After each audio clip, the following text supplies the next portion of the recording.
नमस्कार, मैं हूं रंजीत झा और आप देख रहे हैं दी समाचार एक्सप्रेस।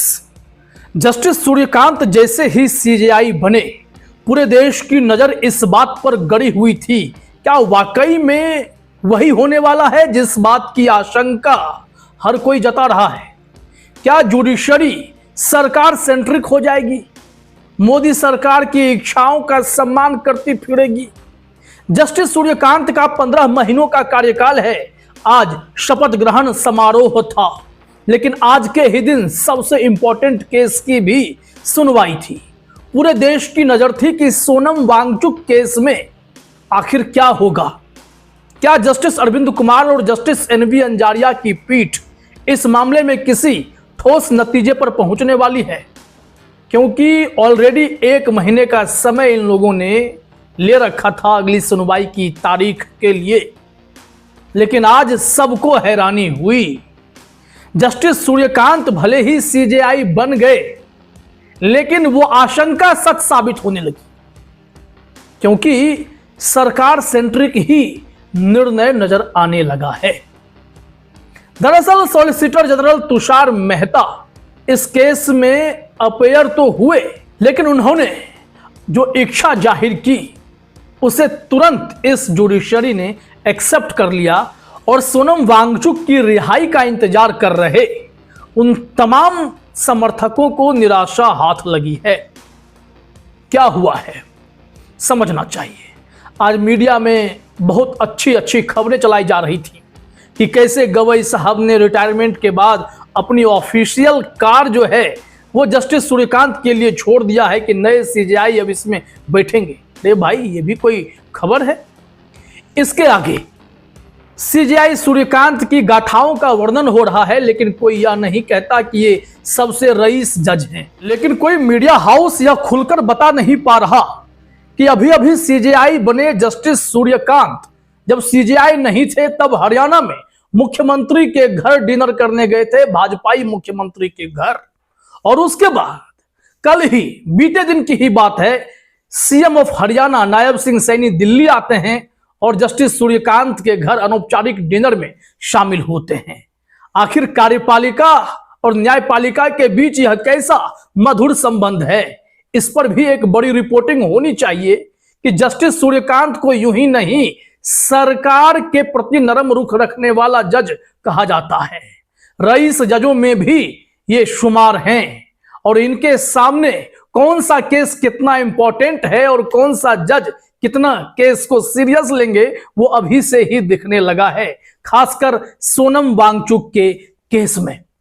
जरा आप समझिए कि गीतांजलि जे एंगमो ने पिछली सुनवाई में 29 अक्टूबर को 250 पन्ने का अमेंडमेंट पिटीशन दाखिल किया था जस्टिस अरविंद कुमार और जस्टिस एनवी अंजारिया के सामने, यह कहते हुए कि हम डिटेंशन ग्राउंड को चैलेंज कर रहे हैं, इस पर बहस कीजिए। तब भी सुनवाई नहीं हुई, तब भी समय मांगा गया था जवाब देने के लिए। और फिर उसके बाद आज की तारीख में क्या हुआ है वो हैरान करने वाला भी है, और जिस बात की आशंका लोग जताते हैं वो भी यहां पर चीजें दिख रही हैं। कैसे? सॉलिसिटर जनरल तुषार मेहता पहुंचते हैं कोर्ट रूम में और कहते हैं कि माय लॉर्ड, मुझे 2 सप्ताह का और समय दीजिए ताकि मैं जो रिजॉइंडर आया है उस पर रिस्पोंड कर सकूं। जस्टिस अरविंद कुमार बिना कुछ जिरह किए, ना नुकुर करते हुए कहते हैं कि चलिए 7 दिसंबर को इस केस में सुनवाई करेंगे। अब आप ही बताइए, क्या सोनम वांगचुक का केस इंपॉर्टेंट नहीं है? एक ऐसा व्यक्ति जिन्हें इतना सम्मान खुद सरकार दे चुकी है, रेमन मैग्सेसे जैसे पुरस्कार से ये सम्मानित हैं, अंतर्राष्ट्रीय पुरस्कार से सम्मानित हैं, उस व्यक्ति को देशद्रोह के केस में राष्ट्रीय सुरक्षा के प्रति खतरा बताकर जोधपुर के जेल में बंद कर दिया गया। और जब इस पर सुनवाई चलाने की कोशिश हो रही है तो कोर्ट तारीख पर तारीख का खेल आगे बढ़ाता जा रहा है। यहां क्लियरली जो मैटर सामने आया है वो सबको हैरान कर रहा है। क्यों? क्योंकि इसके पैरेलल में एक केस देखिए क्या चलता है। सुप्रीम कोर्ट हियर्स कृष्ण जन्मभूमि शाही ईदगाह मॉस्क डिस्प्यूट। क्या ये इस वक्त का देश में सबसे बड़ा मुद्दा है? लेकिन अगर जुडिशरी को भाजपा सेंट्रिक करके देखें, मोदी सरकार के एकदम केंद्रित करके देखें, तो हां, कृष्ण जन्मभूमि शाही ईदगाह मस्जिद का विवाद ही सबसे बड़ा विवाद होगा। इसमें सुनवाई होगी, बड़े बड़े जज यहां बैठ जाएंगे और इस पर बहस चला दी जाएगी। तो इस हिसाब से तो जुडिशरी काम कर रही है। अब देखिए कि आज ही क्या हुआ।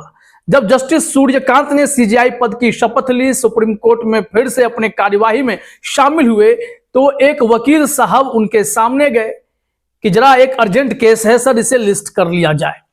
केस क्या था कि पिछले सीजेआई जो बार बार हर मंच से यह कहते फिर रहे हैं कि बुलडोजर जस्टिस पर हमने जो रोक लगाई है वो मेरे करियर का सबसे बड़ा फैसला है।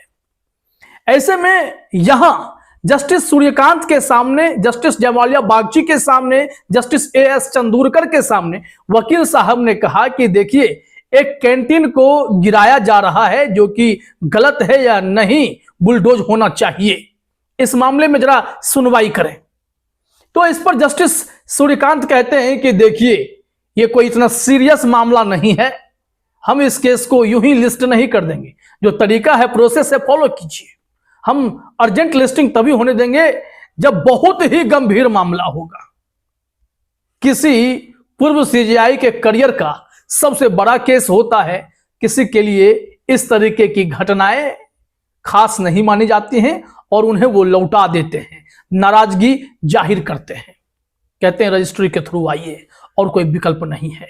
चलिए मान लीजिए कि इस केस को आपने छोड़ दिया, लेकिन आपके ही सुप्रीम कोर्ट के जज कैसे एसजी मेहता की बातें मान रहे हैं और कह रहे हैं कि भाई ठीक है, 2 सप्ताह चाहिए और ले लो। एक व्यक्ति यूं ही जेल में बंद कर दिया गया है क्योंकि मोदी सरकार को बुद्धिजीवी पसंद नहीं है और वो एसजी मेहता समय मांगते हैं, तुरंत उन्हें समय दे देते हैं।